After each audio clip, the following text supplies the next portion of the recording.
Welcome to the continued podcast adventures of three opinionated guys with mics and too much free time. Strong enough to stop a speeding movie rumor, more powerful than a bad comic book event, able to waste hours of time asking stupid questions to people who have better things to do. It's Dave, Ben, and John.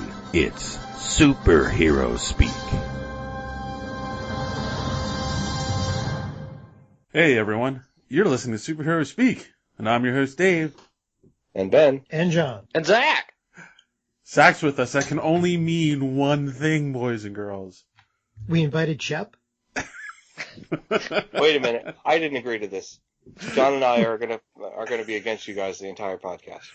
Oh no. Get ready to throw down. That sounds like a making of a civil war. That's not. Trust me, it won't be civil. It's sad that I've learned to follow you, Ben. After all these years. So yes, we are here to talk about Captain America Civil War. And as always, if you're new to the show, welcome. But if you're a regular listener, you know what you're in for. Spoilers. Just gonna say it up front. We're going to spoil the crap out of this movie. So if you haven't seen it yet, pause, go to the movie theater, watch it, and then come back and hit play. We may also spoil that really old movie with those walking things in it. Yes. That one took me a minute, but it was good. So everyone's seen the movie at this point, I assume? I do remember that. Oh, okay, good. You haven't drank those brain cells away yet, John? No. Give him about a half an hour. Well, hey, half an hour, dude. This wasn't Batman versus Superman, okay? Okay. Well, before we get into all that, I since you are the young one here, not quite as young as the Peter Parker that we have in the Marvel Cinematic Universe. You know, you're not a kid in high school, but you are in the millennial. Not quite as agile either. But you are in the millennial age range. So he makes that joke in the movie when they're taking down a certain other superhero. And he makes the joke saying, you know, that really old movie took place on the Ice Planet and the Walkers. Is that an old movie to you? Empire? Yes. I mean, I guess I haven't really thought about where the cutoff is. It's certainly bordering on old. Casablanca is an old movie. Okay. I mean, are classics really ever old? Yeah, they are. Empire is an aging film. Maybe not today, maybe not tomorrow, but someday, and for the rest of your life. I'm gonna just take this big long knife out of my back now, and Hey, you're not the only one, pal. Yes, John is our resident health technician. Our resident curmudgeon. What was it like when you were hearing about the Titanic sinking on the telegram? I thought, this is just like that time that asteroid hit the planet and wiped out all the dinosaurs, and their lack of binoculars was their problem too. So, all right. Now back to the topic at hand. So Captain America: Civil War opened up to $179.1 million. $179. $1 million. Domestically this weekend, which made it the 5th highest grossing opening weekend of all time. It also had a record-breaking Thursday night. Yes. With over 25 million just for that Thursday night opening. And it has made so far $673 million worldwide. And of course, everyone is attributing this to the stellar reviews that the movie got before it was released. And I have to say that I agree with a lot of those stellar reviews. Damn you, Dave. I was Team Cap all the way. How could you? How could I? Well, you know me, I'm for less government, so. That's true. That's true. Me, I'm all about oversight and government-run programs. So. Well, I'm for the oligarchy. I mean, superheroes need welfare. So I don't know. Let's just go around the room and initial thoughts. What did you guys think when you walked out of the theater? Start with Zach. Of course, you'll start with me. I'm still processing those feelings, to be honest. I mean, I love the movie. I shouldn't say loved. I really enjoyed the movie. I always do. Although, Marvel has set such high expectations at this point that I'm not going to say I was disappointed, because I wasn't. I really enjoyed it. I thought it was a good film, but that's kind of where it ends for me. I thought it was a good film. And at this point, I'm used to being blown away by Marvel. And I don't know, like, I honestly, I think Winter Soldier was a better movie. And I am surprised to say that, because I was not really even a fan of Captain America before Winter Soldier. And then, I don't know, somehow this one felt, I don't know what it is. There was just a slight sense of dissatisfaction at the end, like, what came of all of it, I guess. But we'll get there. But, I mean, again, I really enjoyed it. It was a wildly entertaining film. Always the odd man out. Ben? I mean, you have a hero that runs around in body armor. You've got a super strong hero. You've got this long-haired person coming in between them and helping them out at times. And this, dastardly villain off on the periphery who's manipulating everyone. Sounds a little familiar. But Marvel did it better. Hands down. Wow. We're starting already. Okay, good. How about you, Ben? I mean, Ben. John. I'll go again if you want. No. Well, he does need to take a turn for the beard. How upset were you when you walked out of the theater, John? Okay, let's see where to start. First off, let's see. Angry Joe from the Angry Joe Show seemed to not like it on the fact that it was a Marvel movie and not a DC movie, although he kind of made some good points about, the same thing that Ben just did about how, it seemed kind of familiar. Bobby Burns didn't like it because of the composition and the tonal qualities of some of the scenes where they kind of washed out some of the color, especially during the fight scene in the tarmac. Personally, I wouldn't have, ticked off the Union by letting Squirrel Girl's minions actually do the camera work for the fight scenes. I think it made it a little bit jerky. Yeah, but who else is going to get those close to the ground profile shots of Ant-Man running? Or it was able to keep up with Spider-Man as he was crawling along the outside of, some of the walls. Exactly. But then again, who wants to advertise the need for taking Dramamine before they, lower the lights in the theater? So there's that. Personally, I weep for DC. Yes. I think they were missing one thing, which was a YouTube video of Namor holding his breath. Well, here's the thing, okay? So I think if this movie was an extra hour long, or they'd broken up into two, you would have had literally a better, a better Captain America movie. I think it was perfect. I think that personally, I think they raised the bar again, making it almost nigh impossible for us to actually enjoy Infinity War, because I can't see any way for that to be better than this. And I think in this one, I think that the executives had less meddling in this one, because we didn't have anything that was supposed to. They had nothing overt that was expressly for the position of building up to, the rest of the franchise. They didn't have like suddenly Black Panther run along and commune with this hunk of vibranium underneath the castle, so. Oh, he'll be doing some communing. Yeah, well, but seriously, I think this movie, it's one of the few movies I can remember, in a long time, where that one shot where Captain America kisses Agent 13, and there's Bucky and Falcon sitting in the car just going, yeah. Backing on the ladies. Yeah. I mean, everybody in the audience just burst out laughing. And from there on, you had a laugh every 5 seconds. I mean, then Ant-Man shows up and oh my gosh.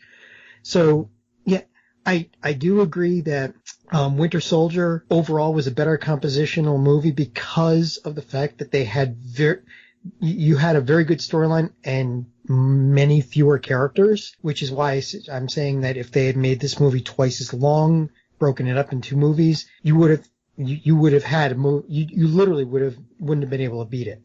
So I guess what you're saying, John, is if you get so big, all you can do is fall. Well, yeah, and it's funny because we've talked about this before. The movies where they have too many villains, right? And this one comes up with like 10, 11 heroes, and they still did such a good job that you just didn't quite notice the fact that if they had told Black Panther up front, no, he didn't do it, they might have avoided some of the conflict. But then again, the conflict here between the two groups was much better set up and much easier to feel for than the fake ass shit they did in Batman vs Superman. So I really liked it. I really, really liked it. Technically, there were 12 and a half heroes. Yeah. Oh, and the other thing is Batman on Batman didn't like the portrayal of Spider-Man. They said he was too young. Oh, totally disagree. He was the best part. I think, yes. Yeah, definitely. It was refreshing in his characterization. Yes, he's young, but I think that's actually the first thing they've done right with Spider-Man. Right, they captured the essence of the character. Exactly. Yeah. It gives him a lot of runway. It's either he's too old or now he's too young. I mean, okay, so what's just right? I mean, he's also you have to get a McCulkin to play him. I don't understand. He's also the first Spider-Man who they actually have speaking with a New York accent. Yes, and I recognized it from my time in Queens.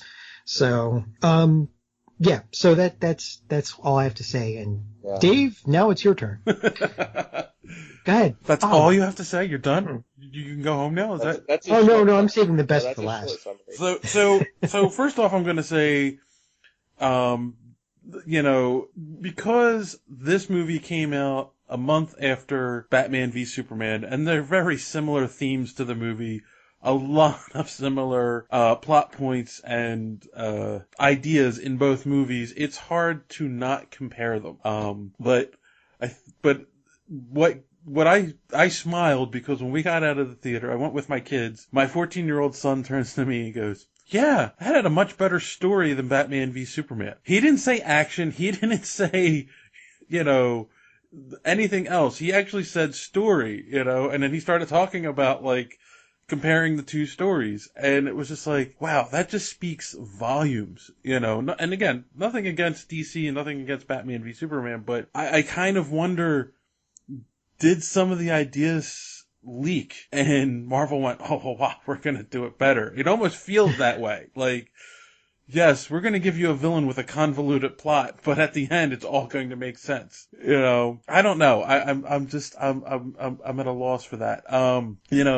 But having said that, I've talked about this many times on the podcast. Is I had gotten out of collecting for a long time, and when Civil War came out in the comics, it got me back into collecting. Not only did I collect the miniseries, I started buying all the Spider-Man issues around it and the Avengers around it, and it really sucked me in. And what's sad is one of the criticisms I do see online are the really hardcore fanboys getting upset because, they didn't copy the story exactly from the comics. Well, you can't do that. It's impossible. Right. Yeah. No, to be honest, I'm actually impressed with the level of parody they did keep. Yes. To that original story. I didn't expect them to honor it as closely as they did. I expected it to be mostly in name only, but they really were faithful, I think, to that story, or as faithful as it's possible for them to have been, given their limited set of characters to work with. Right, exactly. That's what I was going to say is, with a few obviously major exceptions, the movie starts off with an accidental explosion killing innocent people. Just like the comic book story starts off. You have an angry mother who confronts Tony about it. It confronts Tony about it, which makes him pro, what the government's proposing. Yes, this isn't a registration act because a registration act doesn't make sense in the MCU, but having them being controlled by a group on the United Nations makes sense. It's a logical story point, and again, is telling the same basic story of government control of the superheroes and Captain America being against it and Iron Man being for it. Right. I mean, registration would make more sense if there were a bunch of, Inhumans maybe secretly running around doing things. But obviously that's not going on right now. Yes. I saw the clip online that they released. There is the tie-in on Agents of S.H.I.E.L.D. There's a tie-in. Of course. Yeah, they released that scene already where they confront them about their secret warriors and that they should have to have them come forward. And they say, oh, the Avengers did it. And Coulson goes, not all of them. So, but there was just, I don't know, I just was overtaken by just how well done this movie was. And how much, like you were just saying, how much it did tie in to the comics, but yet was its own story that made sense in this MCU. My only real issue with it is that this really was Avengers 3. It wasn't a Captain America movie. Yeah. Yes, it was the Avengers we deserved. It really was, without the Pool and Thor. I mean, okay, so we talked about Spider-Man, but let's dive into that a little bit more. They gave us, I think it's a total, when they talk about it, 30 minutes of Spider-Man in this movie. With the first 10 minutes being when he's introduced, when Tony goes into his apartment in Queens, and he comes home from school and he sees him there and he's like, oh my God, it's you. Why are you here? Yeah, talking to the aunt who she's the kind of she's the kind of aunt that is normally reserved for those short film compositions that of that genre that we don't normally talk about.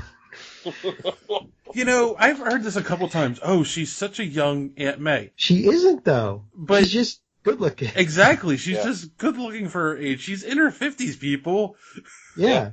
And you know what? They had Coulson dating Aunt May in Spider-Man Extreme or whatever. Yes, or Ultimate Spider-Man cartoon. Yeah, Ultimate. Yeah, so, it's not unheard of. And who the hell says that Aunt May has to look like a crone, for crying out loud? Right. Yeah. So, I mean, that was kind of... Anything that gets more screen time for Marissa Tomei, I'm full for it. I kind of felt like, they gave us a 10-minute introduction to Spider-Man. They built a real relationship between him and Tony Stark, and I found myself caring more about this Spider-Man than I have about the last Spider-Man. Just after that first 10 minutes. Yeah, it wasn't angsty. He didn't have the sparkly vampire angsty thing going for him. Right. We don't need a broody goth Spider-Man. We need the Peter Parker. And that's what he was. He was the Peter Parker. And he played that part perfectly. Every note of that was well done. And I'm so glad they got it right because I agree. I was sold just in that little snippet, small introduction. I was sold. And not only do I feel like this is the most Peter Parker we've had to date. And the most Spider-Man we've had so far.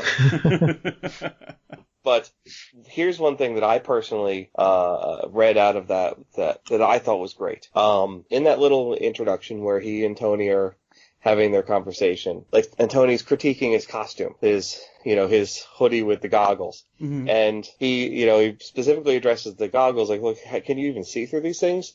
And he sort of addresses look, ever since I've gotten my abilities, I am being flooded with, with I turned up to 11, he said. Exactly. His senses are turned up to 11, and so he actually wears the goggles to limit, to focus, to hone things down. And what I read from that is, wow, they are brilliantly trying to relate Spidey and his abilities to having ADHD, and so that those types of kids will relate to this movie on that level. Just like they're taking, Tony Stark and his PTSD and trying to relate it to people who have PTSD. Exactly. They're taking flaws and turning them into triumphs. Well, I mean, and that's something, again, not to harp on one company over the other or anything like that, but that's something that Marvel has done since the beginning. They want characters that are flawed, that fit into that are human, that fit into the everyday world. So, since there are more and more cases you hear of ADHD, it makes sense to, not say he has it, but have that same sense. It makes sense. Right, to parallel it, yeah. And I said sense way too many times. I'm sorry, I saw a note of Dust and I had to follow it. What were you talking about? My Ritalin did run out about 2 hours ago, so, Which again, and also explains the moving eyepieces, which, Right, that we don't have to speculate now what those are for. Right. They do something that only he needs them to do, which is to keep, to limit the input, to limit the sensory intake as he needs it. And to see through girls' panties. Well, that's a bonus. If Tony Stark designed it, they're going to have X-ray, right? Right. What was that, Zach? Well, that was John, man. Don't put that on me. That guy. No, I thought John was talking over you, that's all. No, that was talking over Ben. I'm sorry, Ben. That's okay. I'm used to you talking over me, John. Oh. Here every week. No, that's not talking over you, that's talking down to you. So anyway, before this turns into a real civil war, and then of course, then when we see him in action, we get him talking to everyone, we get him quipping, we get him, holding up big heavy things, because that's what Spider-Man likes to do. Right. Effortlessly. Yeah, they really played up the super strength, which was really nice, because they always seem to play that down in the other movies that he's been in, but just being able to what's that? They kept it on par with how he is in the comics. Yeah, being able to catch the Winter Soldier's metal arm and then turn it around and look at it and go, "You have a metal arm?" That's so awesome. But in the meantime, he literally caught the punch and stopped it dead. Yeah. Well, that was nothing to him. Right. But see, here's the other thing.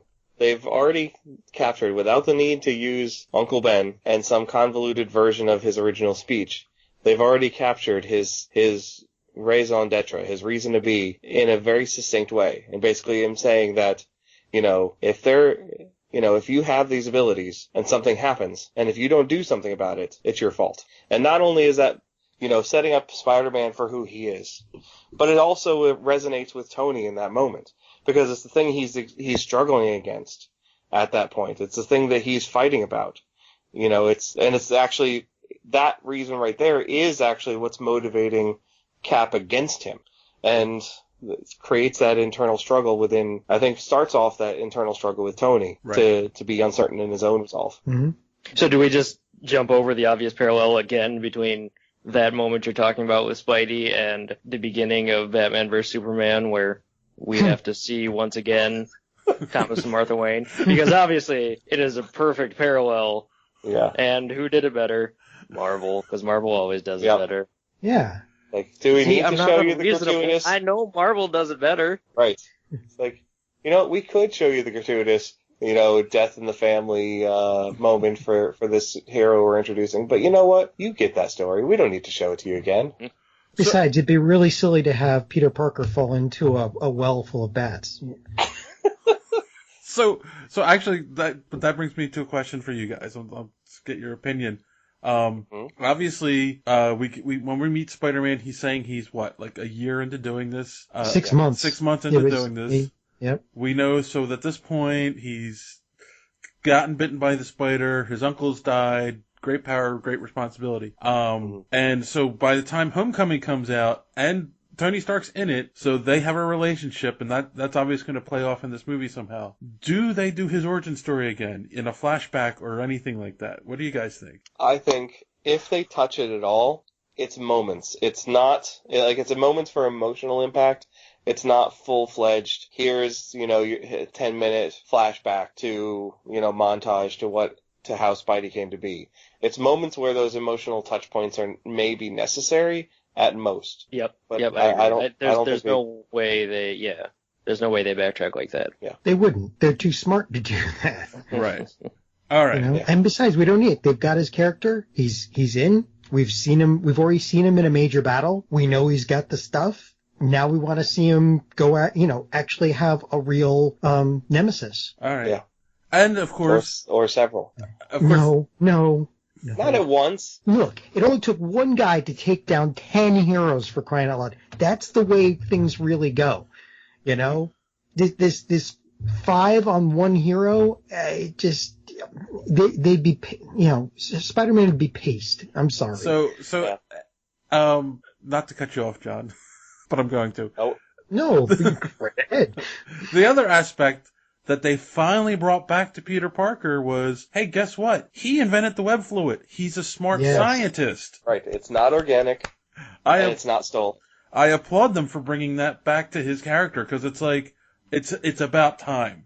And it also, they kind of have to, not have to, but I think they also did it so he could have a relationship with Tony more, again, kindred spirits, Yeah. But yeah, like when he's like, oh yeah, it's my own design, and he's like, yeah, the tensile strength to take this is off the charts. It's like, yeah, like, well, Amazing Spider-Man, Andrew Garfield, he also, same thing, invented the wheel. Well, he did. But he's really depressed about it. He invented the, he invented the dispenser. He didn't invent the material.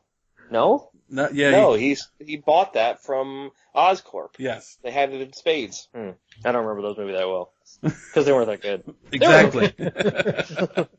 Right. And they didn't take the easy way out. Oh, he just makes his own webs. Like, that makes sense, because it would come out his ass and not his wrist. I would see that movie. I would watch the crap out of that movie, no pun intended. Along with getting... Spider ass!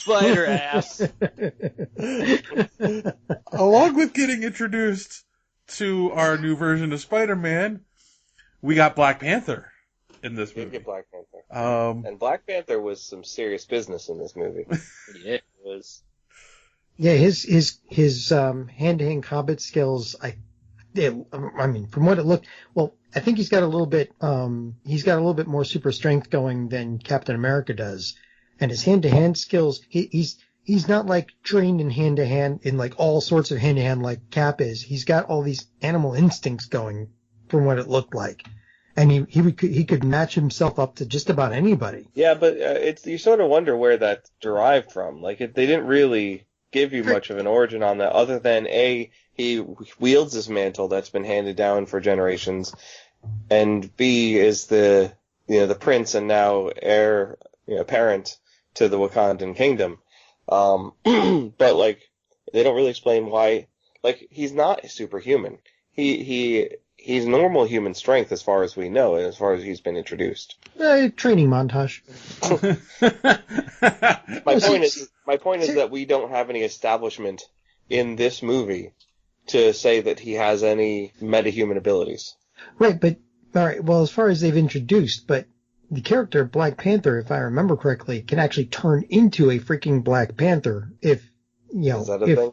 I don't think so. Well, but Ben's right. They didn't. They gave us no information to suggest that he is indeed superhuman, and yet he certainly appeared to be so. Yeah, he was running at the same. They were all passing cars. I mean, all three of them were running faster than the freaking cars on the highway. So, are we allowed to point out a flaw in a Marvel movie, or is that against the law? We are allowed. I will allow it.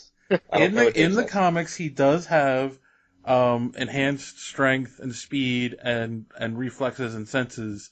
Animalistic powers. I don't know how they're going to explain that in the movies yet, but I think that's what they were getting at. That's why he could run so fast. He could run as fast as a cheetah. That's how I could outrun the cars. Also, Wakanda, is it a secret nation because Bruce Banner doesn't know even how to pronounce Wakanda in Avengers Age of Ultron, or is it a nation that is heavily involved in geopolitics? I'm a little confused about that one. I'd say it's... Historically, it is secret.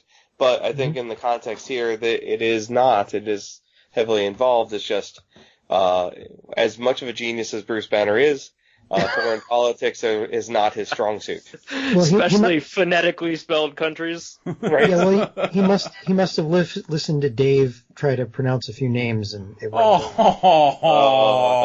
Oh, I can feel that one. I mean, I know that Hulk struggles with polysyllabic words, but I would have thought Bruce could handle it a little bit. Well, I mean, that's an interesting thought too, because they've established, I think, in the movies the same thing they've established in the comic books is that vibranium is the only place you can get it is Wakanda. It's extremely rare. They're the only ones that know how to mine it, and they're not sharing. And they're not sharing. So, but yet they do talk about them being like a secretive nation. They don't like outsiders. So we'll have to see where they go with that in the Black Panther movie. But yeah, I mean, again, but they gave us an emotional tie into the character. Yeah. His father dies when they bomb the UN meeting. He had clear motivations. Yes. He had clear motivations to be involved and get in and take sides. And in the end, when all became revealed, he took the road that you'd expect him to take. He didn't continue blindly down his path of vengeance as through violence.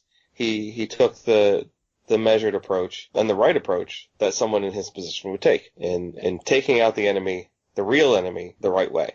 And he didn't even take him out. He basically just kind of... That's what I meant by the right way. Yeah. So, he take out, But it was already pointed out that they could have just told him from the get-go, hey, it wasn't him, as did happen in... But they didn't know. Another film, and that's... They needed to know. Captain America...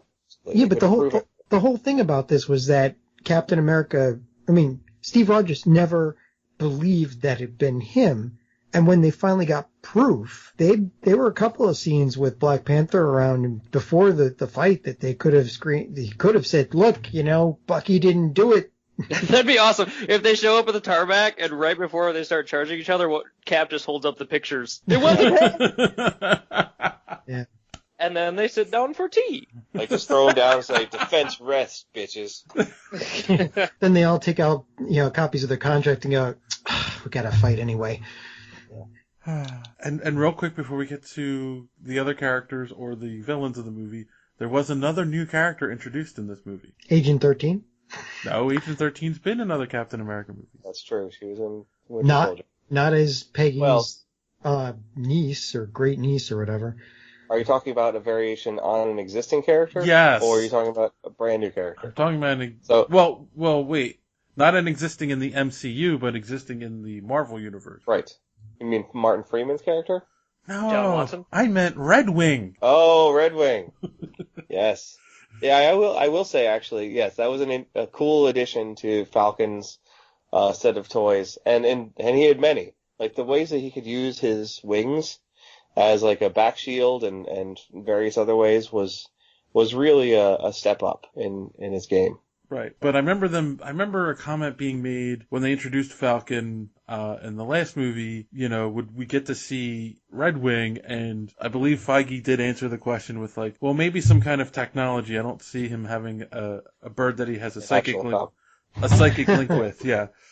Yeah. Right. They did sort of have in Winter Soldier, there was a Red Wing reference, but that was in the code name of his partner in his project. Right.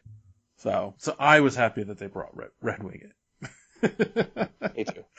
Okay. Yeah, I thought you were going for Ant-Man's alter ego. Yeah. Well, yes, yeah. I mean, that was I already told you this offline, Sorry, Ben. I keep doing that tonight. So similar. I really liked the scene and when he became Giant Man. Spoilers. Yeah. Because of what he says right before he does it, where he's like, right. He sets it up all confidently at first. He's like, "Come on, I've got an idea. I've done this all the time. Well, once." But I immediately passed out. But he even says, this might, even if this tears me in half, just keep going and don't look back. Like, he's at the point where he's willing to sacrifice himself to help Cap get an extra minute to get out. Yeah. Yeah. Yeah. I mean, that's a hero, right? Yeah. Well, I think it's actually, and it's also hero worship. Because while, yes, he's being a hero, his motivations for doing it is because he respects Captain America so much, which is also evidenced earlier in the movie when he first meets him. Stop shaking his hand for too long. I'm shaking your hand too long. Which brings up another point. The dialogue on this movie was just awesome. I mean, between Ant-Man running around inside Iron Man's suit going, this is your conscience, we haven't spoken in a while, and oh God, I forgot. or Spider-Man with the, doing a variation of Disney, the punch buggy joke with Stitch, where they throw the car at him and he says, "I think you dropped something," and throws the car back at him, and the dialogue is just unfreaking believable. It was hysterical. People in the audience where I was they were laughing, and I went to the 8:30 showing in the morning. Yeah, I saw a breakfast showing as well. It's like, oh man, I thought that was a water truck. Yeah. It was good.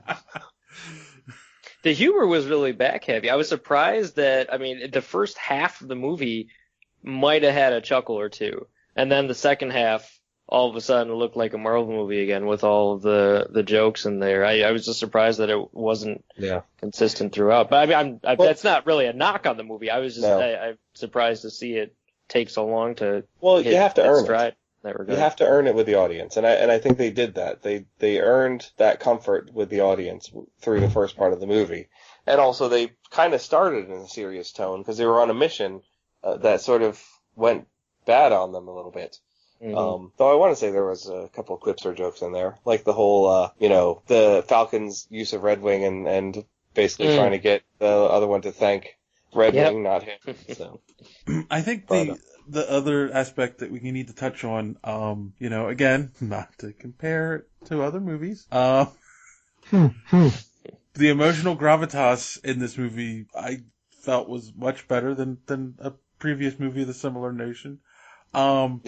Just because, you can feel, Robert Downey Jr., I think, was perfect in this movie all the way around. Felt his pain when, in the beginning of the movie with the flashback, which, again, this has been said a few times, but the CGI making him look like his younger self was amazing. That was spectacular, yeah. Yeah. I want that, but in real life. The irony there is, honestly, and I'm sort of stepping out of your point, and we'll get back to in a moment, but the CGI through the rest of the movie was a little underwhelming. And I don't know, I saw it in 2D, not 3D, but there were a lot of scenes where I thought they cut the budget on CG a little bit. Did anyone else feel that way? I saw it in 2D too, and there were certain points where, the way Spider-Man moved was, it's still harder than it used to be to pick out the CGI because the resolution has gotten so good and the modeling has been so good, but you could still pick it out. I don't think it was it wasn't really noticeable. It was on par with Deadpool's CGI in my mind, which obviously was a smaller budget. I think. But then you've got. There was nothing that took me out of it though. Yeah. Well, just one point. If you go to Bobby Burns on YouTube. He made the point, and I'll have to go back and watch the movie to see it again, but that when Giant Man showed up, the Ant-Man costume looked great in the Ant-Man movie. Mm-hmm.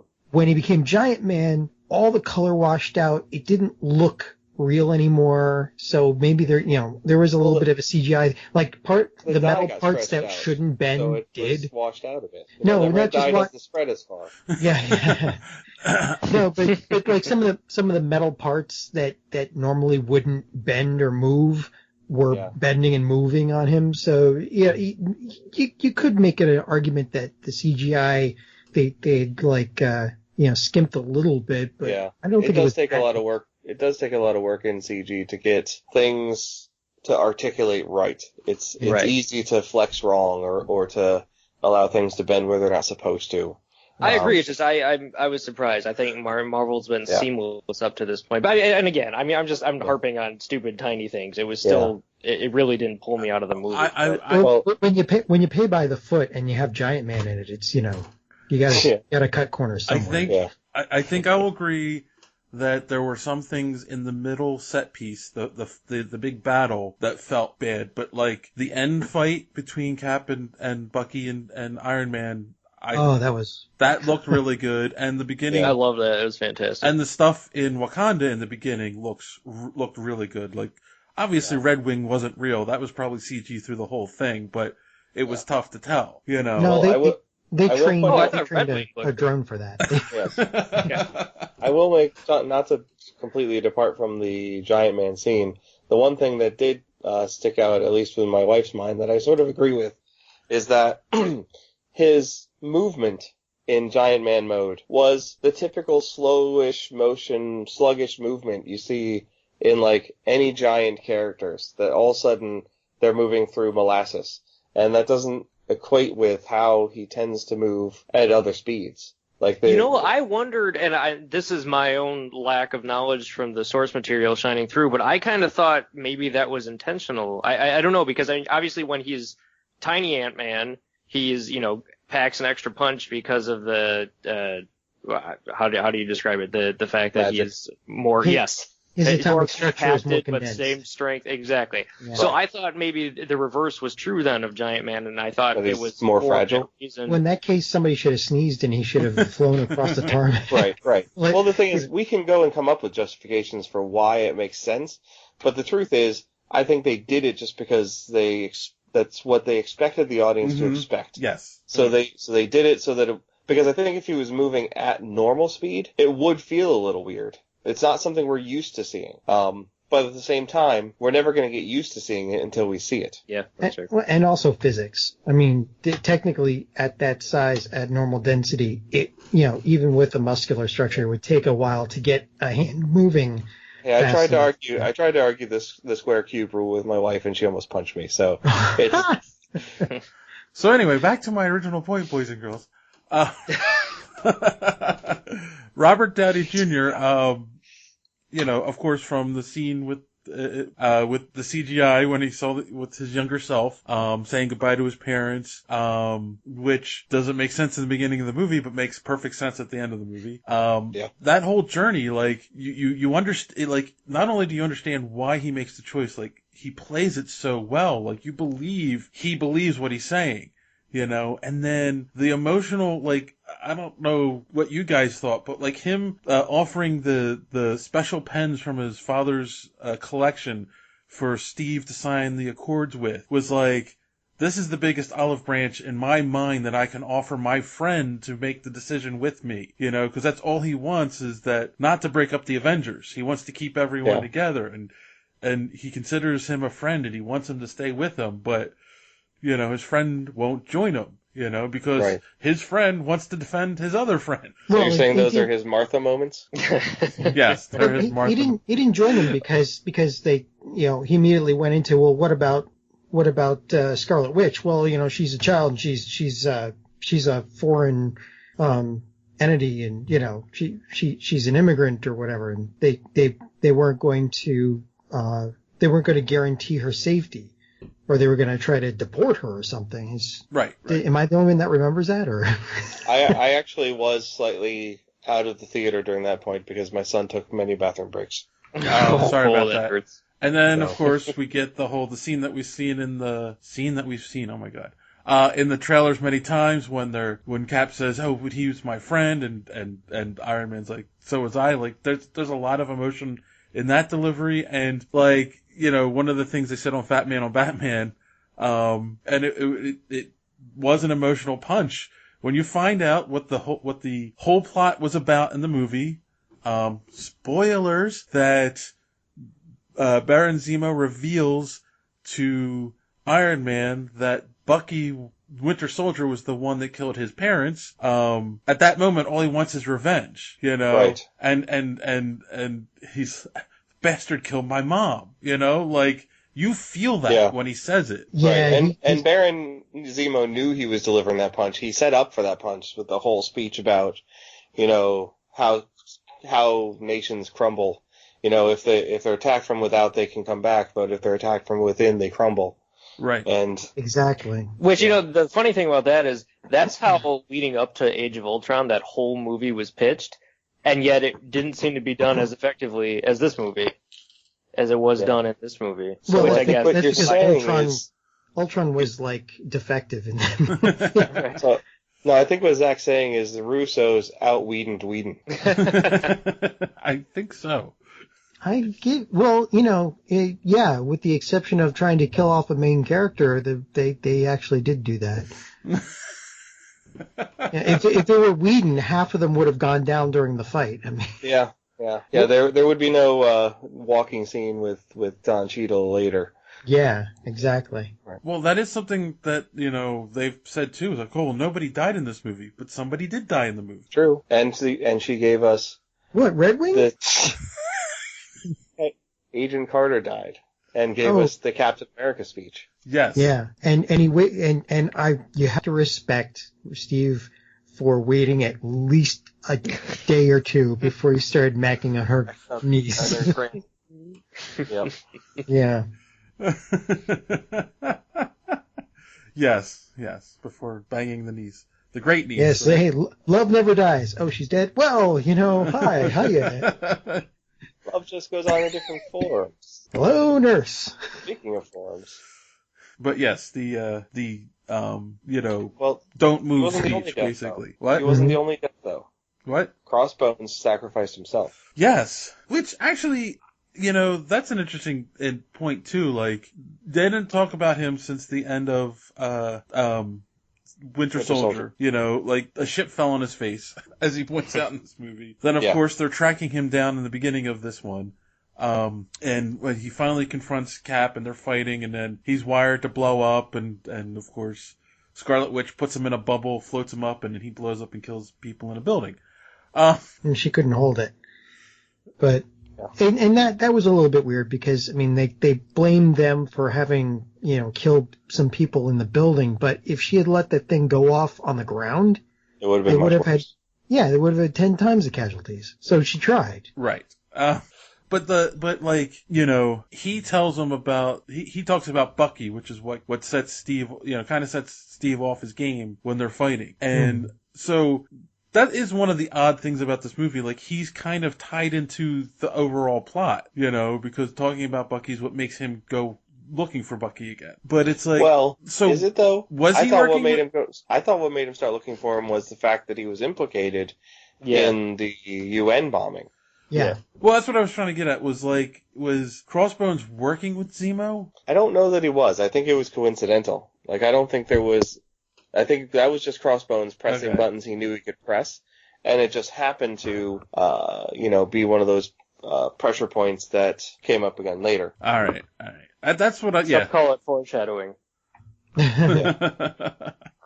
What if I call it three shadowing? Mm-hmm. Then you'd be off. You'd be off by one shadow. Oh. Fiore shadowing. Fieri shadowing. No, we don't need to do that. No, that's. We won't get into that. That's more highlighting than shadowing. So Crossbones did sacrifice himself trying to kill Cap. I don't know if sacrifice is the right word though. Well, yeah, kamikaze Cap. Yes. Let's see, what else? So there were a bunch of interesting Easter eggs in this movie. Not only the ones we talked about that were referential back to the comics, like the speech and the the whole, like, the what's her name? Mrs. Sharp and various others. But there was other just smaller Easter eggs that I found very interesting. One that I picked up on was the containment unit that Bucky was kept in. Like D23. What's that? Well, that's it's Disney's official fan club, as well as the name of their conference that they do every year. Yes. Yeah. Is that like I don't understand. It's Disney's answer to Comic-Con, and I didn't catch that. Right. And it was kind of lame. I'm sorry. I know, but I'm just saying, it was there. Something to be noticed. And I love the little cameo of Dean from Community in that one college scene. Right. I guess none of you are Community fans. And of course, there was also the nod to Arrested Development. Yeah, I missed that though. An Arrested Development reference? Yes, apparently the Bluth car, the stair car, was at the airport. Oh my god, that is so fantastic. Oh, I'm gonna go watch that movie right now. Because the Russo brothers worked on Arrested Development. Right, as well as Community. Right. I was also the urge to yell to the other room just to tell my wife that the stair car was parked at the tarmac while we're on this. Yeah. And this exposition is serving the purpose of actually informing her of that because she is indeed in the room. So yes, that is phenomenal. Anyways, continue. You're going to run up to the theater right after this and watch again, aren't you? Thinking about it. So, But yeah, the Russo brothers do have an interesting history prior to these movies. That they have a history in comedy with Arrested Development, with Community, and it's great to see those, both that they're bringing the comedy to the movies, to these serious movies, and also that they're able to slip in these little Easter eggs where they can. Right. Well, actually, along the lines of Easter eggs, one of the things I read online, people were comparing the use of the raft to Prison 42. Yes, I did hear about that too. Original storyline, but Prison 42 was in the negative zone. In the negative zone. But there was a raft prison in Marvel Comics. And there was a raft. The raft was used in Civil War because when they were getting the prisoners out of when they were using villains, when they were getting the villains involved with the Civil War. Yes. They went to the raft in the book. So it's like, can't you just say the raft was like the raft?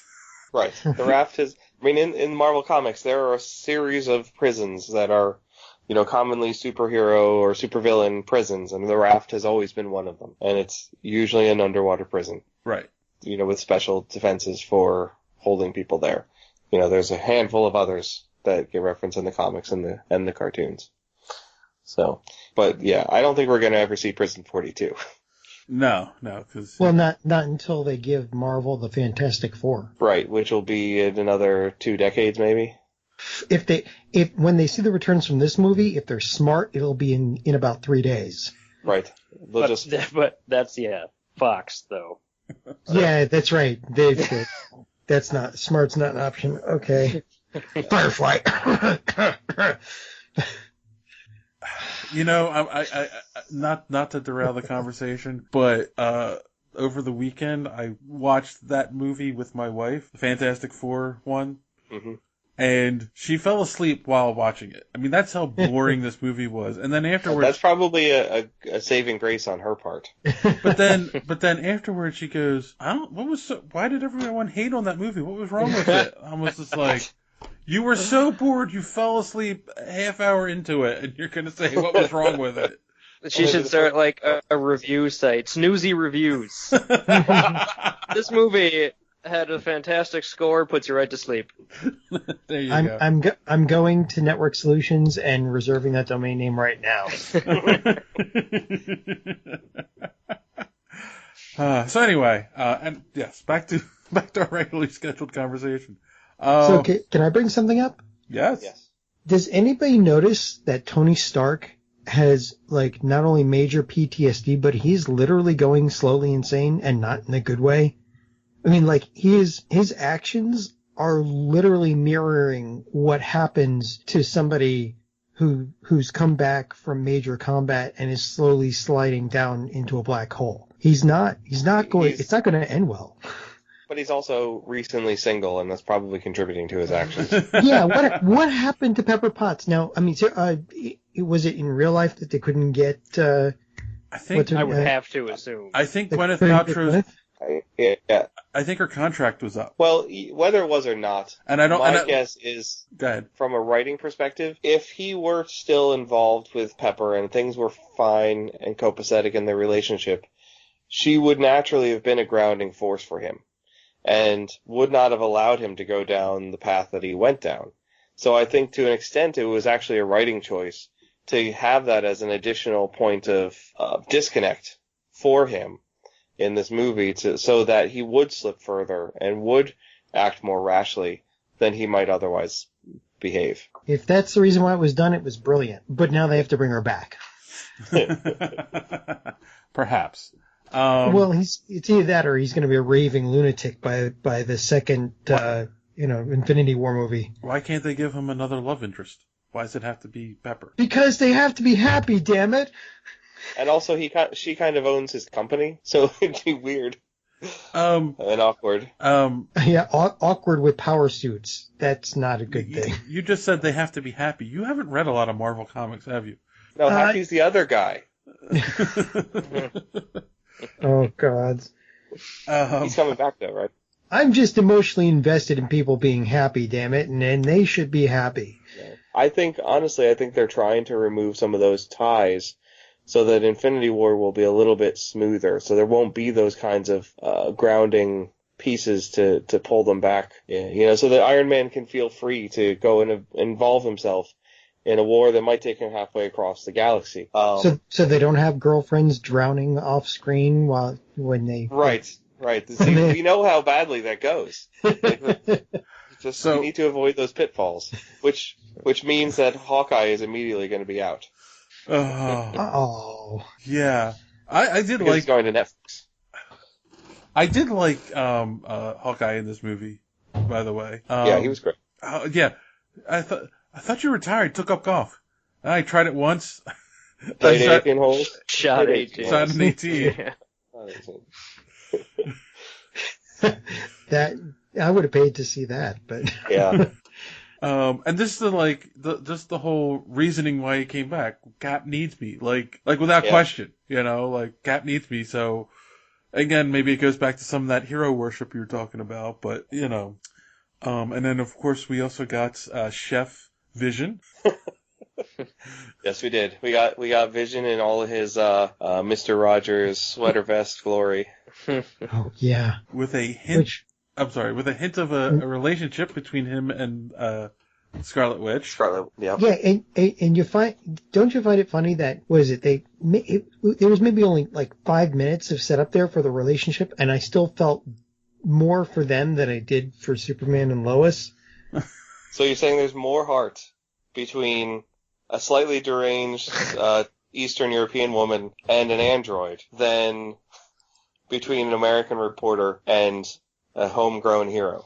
Hey, I have said repeatedly that DC would be much better off in both films without Lois Lane because the writing for her character was an absolute disaster. I bet those movies would almost be good if she was not in either one of them. But think of how much better they would have been if they had written her well. Yeah, I know. If they'd written her well, they could have been great. Like she's a good character, generally speaking. It's just she hasn't been written well in these movies in particular. Yeah.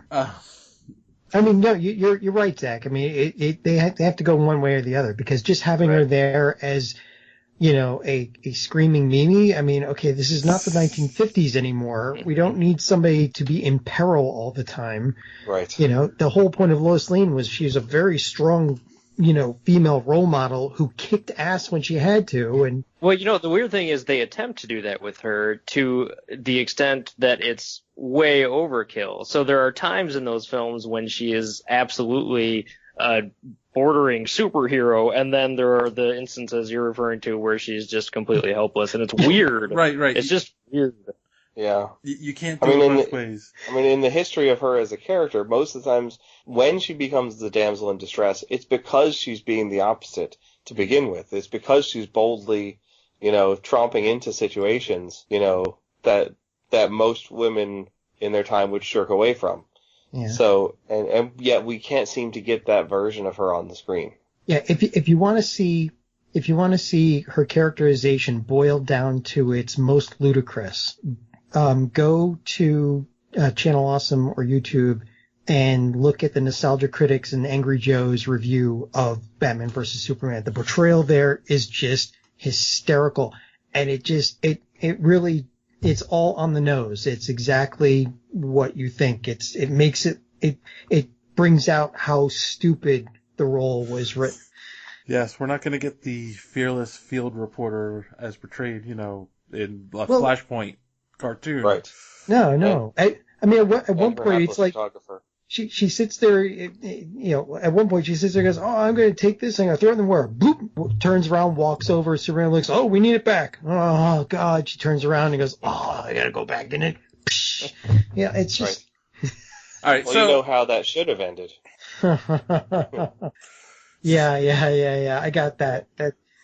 Yes, for the he, she, where, hello, and where Aquaman saves both of them. So back to Vision and trident person. Back to Vision and Scarlet Witch. They did establish Vision and Scarlet Witch's relationship in the end of Age of Ultron a little bit too, so that helped in terms of the setup. Right, there was a kinship there. Well, that was because when she saw him pick up the hammer, Oh God. It turned me on a little bit. That's a good way to get the girls. So here's another question, right? I'm sure you all are well aware by now that Nathan Fillion is going to be in Guardians of the Galaxy 2. I was going to bring that up. Yes, he is going to be in Guardians 2 as, it seems, Simon Williams. Yes. So, which raises the question is, will he...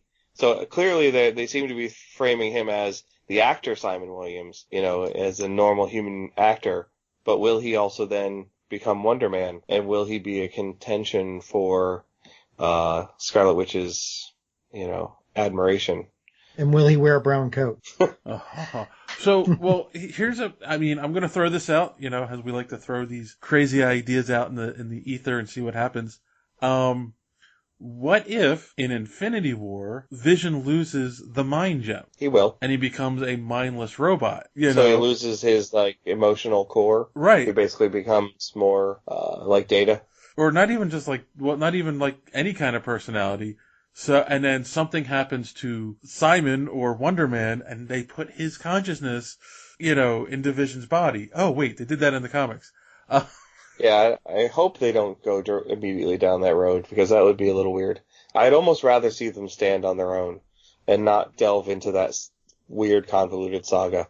Yeah, because it would take too much setup. Yeah, it would. Would it? And besides, you know what I want to see, though? You know what I want to see even more than that? Is a fake trailer of Simon Williams playing Tony Stark. in the Tony Stark biopic that supposedly there's a poster for in Guardians of the Galaxy 2. I want to see a trailer for that movie. That's going to come. That's going to be one of the better damn well things. Come. It'll be the extras. Yeah. Simon Williams as Tony Stark.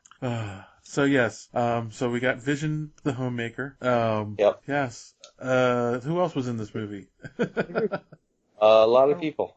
War Machine. Yeah. I don't know. Is there anybody else we haven't talked about? I don't think so. Speaking of War Machine, he had a pretty interesting new weapon in this movie. Didn't last very long, but he had that weird energy baton thing he pulled out of his back. Oh yeah. Oh right.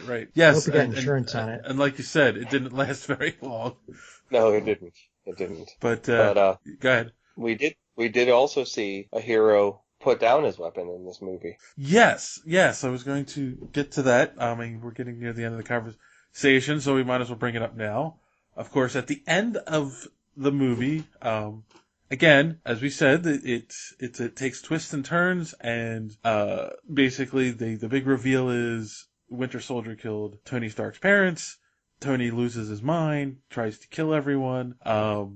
They're fighting. You almost think Cap is going to smash his head into the ground with a shield, but he doesn't. He just disables his suit. And he's walking, and him and Bucky walk away from him, and Tony says, "Hey, that shield, that's not yours." And I think what he meant by that, because I don't think he says it directly, is that, his father made the shield. So. Right.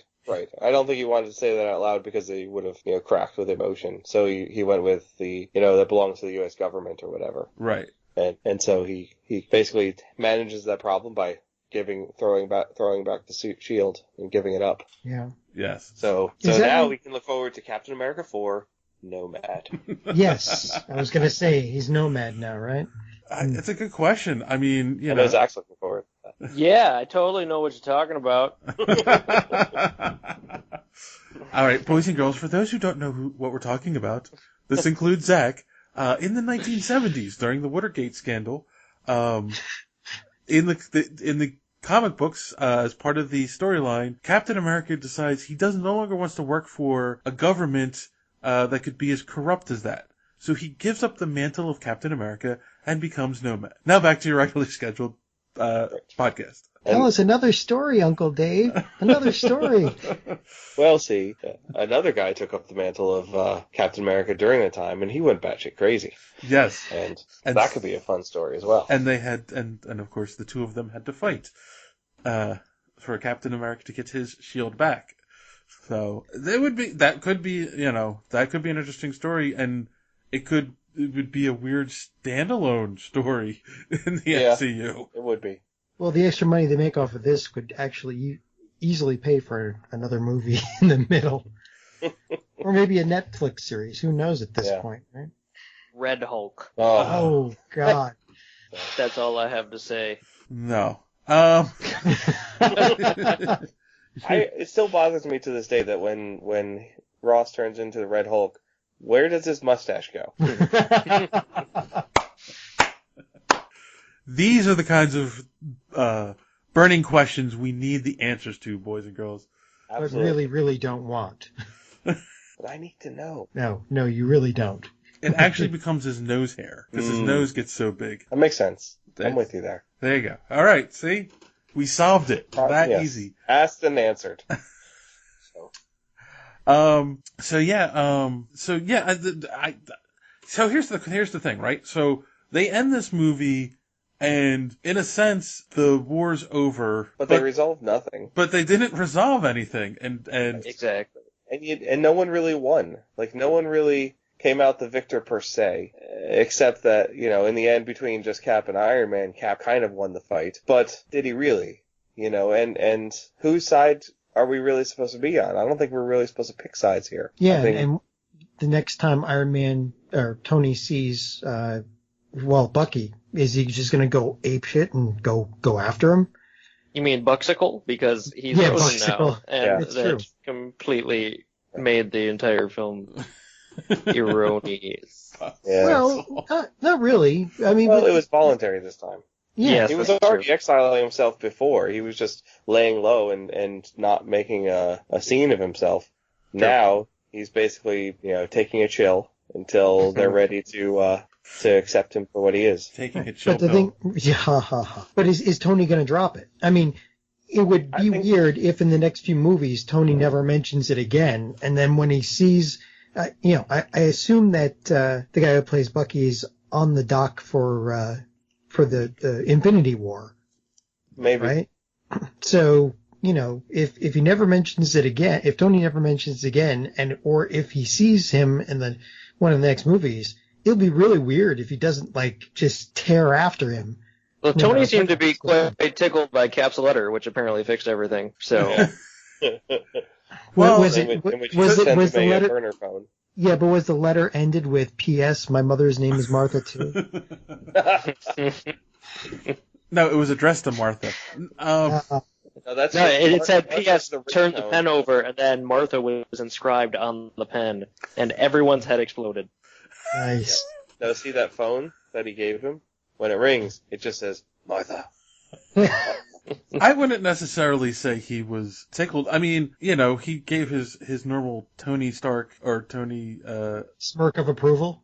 Yes, he's healing. Right, but what does Stan Lee call him in the cameo? Tony Stank. Yes. Yeah, that was fantastic. It was. He gives the Tony Stank look of approval, but it doesn't take away those emotions. He's still pissed that the Winter Soldier killed his parents. Sure, but it's an emotional reaction, and it's a trauma that he's been trying to put behind him for a long time. And I think in reality, this will help. Like with that whole scene that they showed at the beginning, with him wishing that he had that moment back to say goodbye to them the right way. Now knowing the truth, and now having that chapter closed, essentially, even though he wasn't able to find his revenge, at least he can know going forward that whoever that person that killed his parents isn't killing anybody else. Yeah, but he didn't know that they were killed in the beginning. He thought it was just a freak car accident. I think he probably suspected or was concerned about it, and now he knew definitively, and he knows who it was, and he knows that he's not going to be doing this to anyone else. He knows that. Sorry, go ahead. Justice is clearly not going to be served per se, but there's always that aspect of when a criminal commits a crime. Part of the reason that you want them punished for it isn't so much for the punishment as the prevention of further crime. Well, and you were going to say, Zach? I was going to say it would have been nice if they had sown that seed in one of his previous 5 films, because at no point in the entire MCU is there any mention of his parents being killed or any suggestion of such. We're just under the impression that they're just dead because he's an adult man. So I don't know. It seems like it's almost. I'm not going to go so far as to say it's a contrived source of trauma for him, but it strange that we've known the character longer than literally any other character in the MCU, and yet just now are we learning of it. But I think while the seeds were not sown overtly, they kind of were, because he was head of Stark, like, you knew in the first movie, he was head of Stark Technologies, Stark Industries at a very young age, which would suggest that he inherited it from his father due to an untimely demise. There's really no mention of his mother, so it would suggest that she suffered a similar fate, that both of his parents were taken away from him when he was in his early 20s, because that's when he became head of the company. So while they didn't say it outright, they kind of had the groundwork there for it. And there was always this sort of bitterness in Tony about living up to a father that he felt he never had a chance to satisfy, mostly because he hasn't been around during any of the period where he could impress him. Although that always kind of felt like it was almost the reverse, in that it was like his father never approved of him. It was the way that they sort of presented it. But because because the last his father knew of him, he was a somewhat, reckless and impulsive college student, essentially. So there wasn't a lot of opportunity for him to be more than that. Meanwhile, he also grew up with this knowledge that his father basically always saw Captain America as his first son, as his first big creation, and could never live up to that, which is why there's always been a little bit of that underlying animosity between them, which we did see in Avengers, at that when they intersected on that, on the helicarrier. Yeah, absolutely. Cap and Tony's, descent has been, certainly established. But yeah. And multi-layered too. It's not just for the reason you're talking about. It's also because of philosophical differences and probably differences in the amount they can drink per night.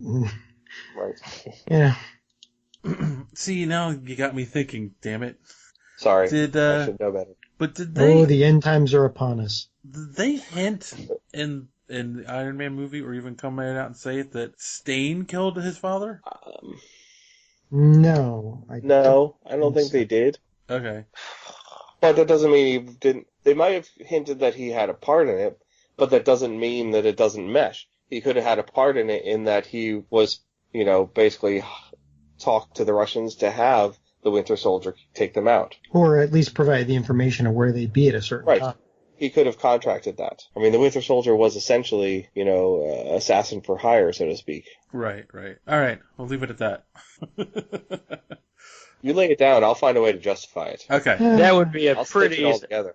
hefty leap to make, though. I mean, sure, it's within reason, but there's certainly no evidence to suggest that. See, when it comes to MCU plot leaps, I am Batroc. I'm going to have to watch it again tonight, damn it. So I'm not going to bed anytime soon. So they didn't resolve it. Wow, we went off on a tangent. And that basically ended up with two Avengers teams. You have the Avengers that are working for the government and the Secret Avengers. Yes, the Avengers West and the Avengers really, really East. How unprecedented. Oh no, the same thing happened in the comics at the end of Civil War. Yeah. Was that out loud? So, is that a problem? Well, don't worry, because as both of those teams will then start to crumble, or some of them get killed off in the big Infinity War, some youngsters will have to fill in the gap as the new Avengers. Squirrel Girl! Oh, sorry. You mean like Spider-Man and Wolverine? Oh, darn. We can't get Wolverine. We could get Ms. Marvel, though. We can't get Ms. Marvel. Spidey. And maybe have Ms. Marvel. No, she's not there yet. I'm saying she's up for grabs. It'll be interesting to see what Phase 3 does with the original roster of the Avengers, because, I mean, with, Doctor Strange and other films that my soup brain right now can't come up with that aren't related to this original roster. I'm wondering what they'll say about them and how, or if they'll just completely ignore. I don't know. We'll see. Yeah. But the landscape is a little unclear, certainly, going forward. No, that's true. I think. Well, I like uncharted territories. Yes. This will be fun. We don't know where it's going to go. I mean, it's, they said, shocker, this movie's going to change the landscape of the Marvel Cinematic Universe, and they weren't kidding. I wasn't expecting them to quite follow the same things that happened in the comics, but it's the only thing that makes sense, because I had asked this question on a podcast earlier where it's like, well, if somebody dies in the movie, how could they ever work together again? Because they're fighting, you know what I'm saying? Because they're fighting. Right. If Vision accidentally kills War Machine, oh wait, that almost happened. Yeah. But it'll become a soft spot, a sore spot between them for forever, right. Or at least for a long time. It'd be difficult for them to work together. See, I need to see the movie again, but I don't see at the end of the film as large a divide between all of them as you guys are maybe suggesting. And I'm saying that there isn't. I think that there could have been a larger divide if one of them had died, but because none of them actually died, I think it's a little bit easier for them to come back together. It's not the Hatfields and McCoys right now. All right. So the MCU is wide open. So we're going to wrap the conversation up as we always do with our review episodes. We're going to go around the room. Final thoughts? I'm not in that room. You know that, right? Final thoughts? Give your rating, 1 to 10 capes, and Team Cap or Team Iron Man. So we'll start with our man on the street, Zach. Man on the street. Coming to you live from, I don't know where. I lost this one. I'm already off the parade. Oh my God, this is still happening. I'm still talking. Anyways. Watch out for that black ice. This is why you need alcohol while you do this. I know, right? Then you have an excuse. I knew I should have always strived to be like John.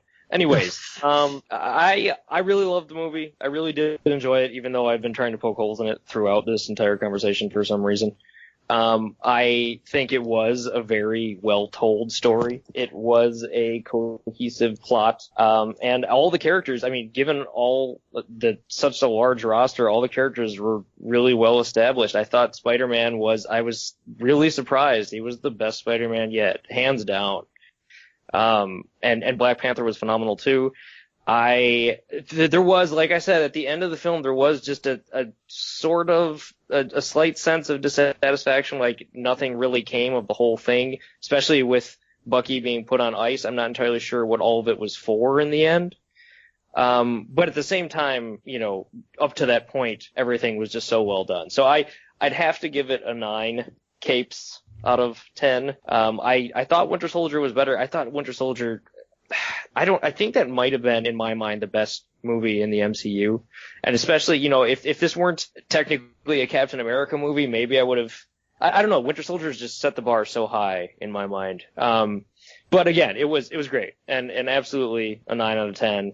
I'm so Team Cap, because I don't see Tony's point of view at all in any of this. I mean, I understand that, he's going purely on irrationality and emotion because of the death of his parents, but still, I think if anyone just took a moment to help him see reason, it might end better for the team. But that's besides the point. 9 capes out of 10. # Team Cap. America. America. All right, Johnny boy. America. Let's see. So I'm going to go with 9 capes myself, and the reason being is because there are just a few rough edges on this, and unlike most other movies where I'd say, why did you split them up? This one I'm saying, why didn't you split them up? This could have been 2 movies, and it would have given us enough room to basically develop all the other little things that they're developing in this movie that were really well done given the time scope. And I can't wait to see the Blu-ray with all the scenes that were taken out, because there's probably a whole bunch of stuff that would make this, that would make me have to give it a 9.5 or even a 10.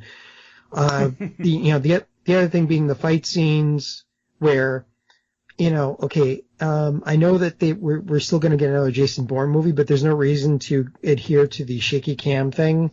There's no reason to have 15 cuts in 15 seconds. If you look at the Daredevil fights on Netflix, those are all one take, and those fights are awesome. And if they could just do a little bit more of that, a few less cuts, a little bit less shaky cam for the fight scenes, I think this would have been the best superhero fight scene movie there is. So 9 capes, and I'm Team Jack. Who's Jack now? Jack Daniels. Team Jack Daniels. Fair enough. But, which kind of puts me on the Team Stank Tony side. Stark. Yeah, But, Team Stank. but, All right. I'm Benji? good. I mean, Ben? 10. I disagree that Winter Soldier was better. I think this was by far the best superhero movie we've gotten from Marvel or from any studio, really. And I can't picture anything being better than this. I am almost worried that they've set the bar too high for Infinity War to even be enjoyable, but I'm looking forward to them trying to prove me wrong. There is not a moment of this movie that I did not enjoy, and there's not a part of this story that I did not enjoy.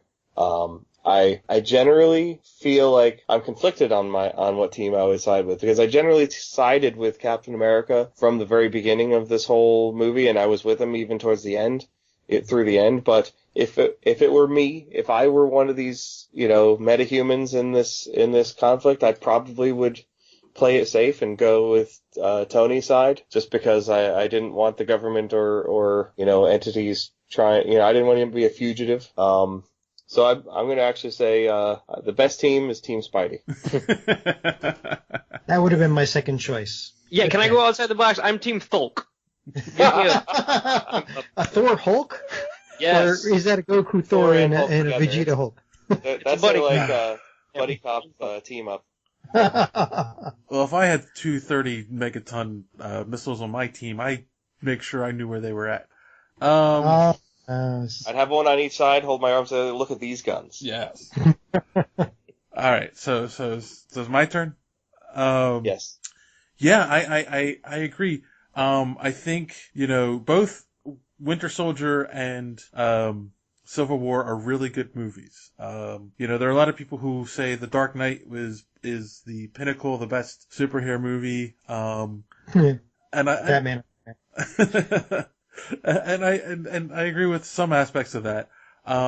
The difference between Civil War and Winter Soldier here, though, is Winter Soldier changed the MCU by showing us that S.H.I.E.L.D. was actually Hydra all this time, which kind of narrowed down the MCU. This movie changed the landscape by splitting the teams in two and giving us a wide open field for storylines going forward. So in that respect, I kind of think it was a better movie. I'm with Ben on this. I'm Team Ben. It was a better movie. Team Fieri. Than Winter Soldier in that aspect. So yeah, this is going to be a rare case where I'm going to say a 10 as well. I was going to say 9.8 because it loses 0.2 for not having enough Aunt May in it, but Oh. Well, I'll tell you something. If anybody wants a 10 out of me, they put Squirrel Girl in it, they'll get an 11. All right. So, they did give us a little extra Aunt May at the. I was going to say, after but credits. exactly, they gave us the after credit scene, so I'm going back up to a 10. Yeah. So yeah. What were you going to say, Zach? Sorry. Nothing. Oh, okay. Yeah. Thanks for putting me on the spot, John. And you were just doing so out of the making sure kindness you're of still your own there. heart, so I shouldn't be yelling at you for And it. thank you for derailing me, John. That's okay. It's nothing It's a different twofer. for me. So, as we're wrapping up here, I'm going to grab my bag of tacos and my unicorn plushie, because I'm Team Deadpool all the way. Yes. Have any chimichangas in there? I got a couple of chimichangas. Nice. So yes, I am definitely looking forward to the next movie, which will be Doctor Strange, coming in October. Although I will say it's weird hearing Benedict Cumberbatch with an American accent. a little bit. His voice with that accent sounds exactly like, oh my god, what's that actor's name who's not great, but he's in a lot of things. He was in the first Ninja Turtle movie that just came out a couple years ago. William Finch, something Fincher, Finchist, Finch. I don't remember his name. I'm just going to let you keep going. Go right I'm ahead. pretty sure you covered it. It was Robin. Anyways, he sounds exactly like him. So So on that note, ladies and gentlemen, as always, don't let your cape get caught in the door. Have a good week. Speaking of capes, you can tug on ours by joining the conversation on Facebook, Twitter, or Google Plus at Superhero Speak. If you have any comments on my bad jokes, you can email me at dave@superheroespeak.com. You can also subscribe to our podcast through iTunes, Stitcher, and various other channels. Or if you'd like to tease the beard of knowledge, you can email me at ben@superheroespeak.com. We also occasionally rant about things on our website, superheroespeak.com. Or if you'd like to further discuss the prowess of Rainbow Dash versus anybody in the greater geek universe, you can email me at john@superheroespeak.com. Now let go of our cape.